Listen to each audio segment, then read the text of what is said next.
Are you a buyer in today's real estate market or considering buying in this real estate market?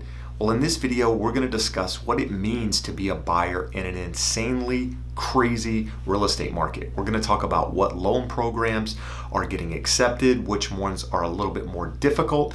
We're also going to talk about predictions through the end of the year for buyers. What does it mean to be a buyer with low inventory, high demand? Well, that's what we're going to chat about in today's video. My name is Jeb Smith. I'm a real estate broker here in Southern California. I help buyers, I help sellers buy and sell real estate. My channel is all about educating buyers and sellers and guiding you through the real estate process. So do me a favor, if that's of interest to you, hit that subscribe button. And if you find value in the video as you're going through it, give me a thumbs up and leave me a comment if you have any questions. So if you've been paying attention at all as a buyer, you probably have been, but if you're considering buying, maybe not so much. Well, today's real estate market is probably the hottest real estate market that we've experienced in easily the last 15 to 20 years. What do I mean by that? Well, we have very, very low supply of homes, very high buyer demand, coupled with low interest rates. That means we have a lot of people trying to bid on the same exact properties, which is creating a scenario where properties are selling at the asking price or above the asking price with multiple offers. Now, a lot of people think that it's all due to COVID, and the reality is we have a low supply of homes coming into this market. It's been that way for the last 3 to 4 years. It's only gotten worse with people being decentralized. What does decentralized mean? Well, people are now in a position where they can work from home.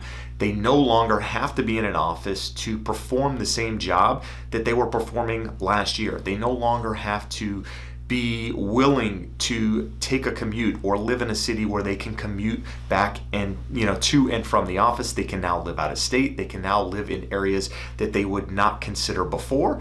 And so with all of this decentralizing, you have buyers that are buying in areas that they wouldn't have considered before, which is also driving up prices in those areas. So not only is it a problem in the major cities, it's a problem all over the United States with supply. There's just very, very little supply, a high number of buyers all looking at the same property.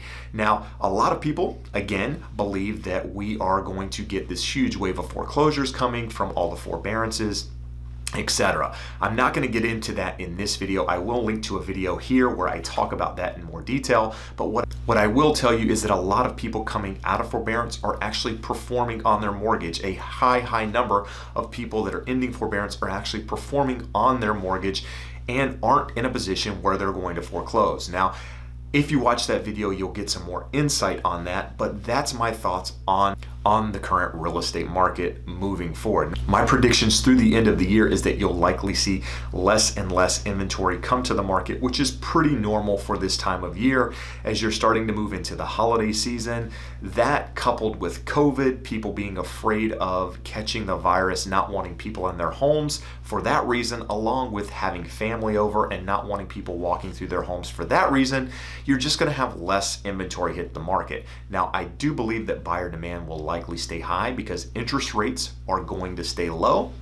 So that means any good properties that come to the market that are fairly priced are probably going to have multiple offers. It's going to be a lot like we've seen over the last 6 to 9 months, and probably worse in some markets just due to the lack of supply. Now, I'm one that believes we'll see a very similar market in 2021 just due to the sheer lack of supply and the high buyer demand. We've already been told that interest rates are going to stay low for the next 3 years.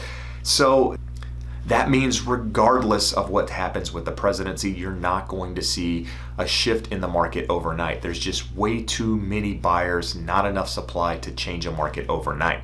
Now let's take a minute and talk about loan programs. What loan programs are we having success with in this market? What loan programs are we struggling with in this market?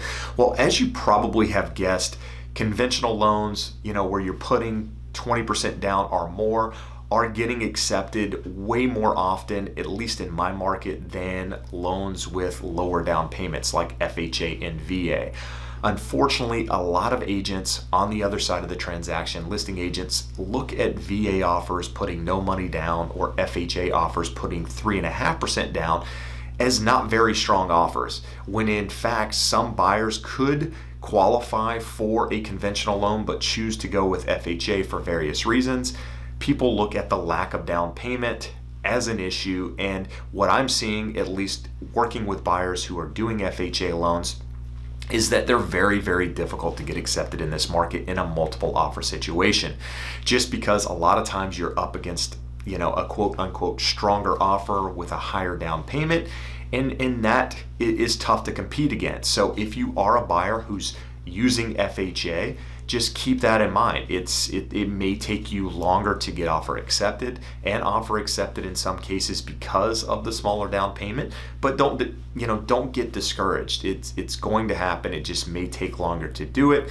And as I've said in many videos, if you're a buyer and you haven't gone through this process but you're planning on using FHA, VA, or conventional for that matter, make sure you're going through the pre-approval process up front. You're having your credit looked at, you're having your tax returns looked at, you're having someone look at the file to make sure you qualify. Because the last thing you want to do is go through the buying process for months, find the property that you absolutely love, get your offer accepted, and then find out that you can't be approved for it. So make sure you're doing that up front to know that you're in a good position when you're ready to move forward and you find that perfect property. But if you're a buyer and you haven't been pre-qualified and you need a contact, do me a favor, reach out to me directly. I'm happy to connect you with someone. The same goes for real estate. I have connections all over the country. I'm happy to make that connection, whether it's in real estate or mortgage. So do me a favor, comment below or reach out to me. I will definitely provide that contact. And as I get more information on the real estate market, I'll continue to update you. I appreciate your time. I appreciate your support. We'll see you again soon. Have an awesome day. Bye-bye.